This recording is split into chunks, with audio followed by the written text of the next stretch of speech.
قدم بالكلمة لو شفتها تشيري شادان أكتر إنما كذا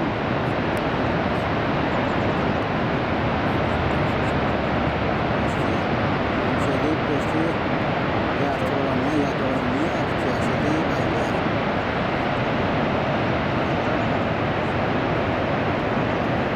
أنا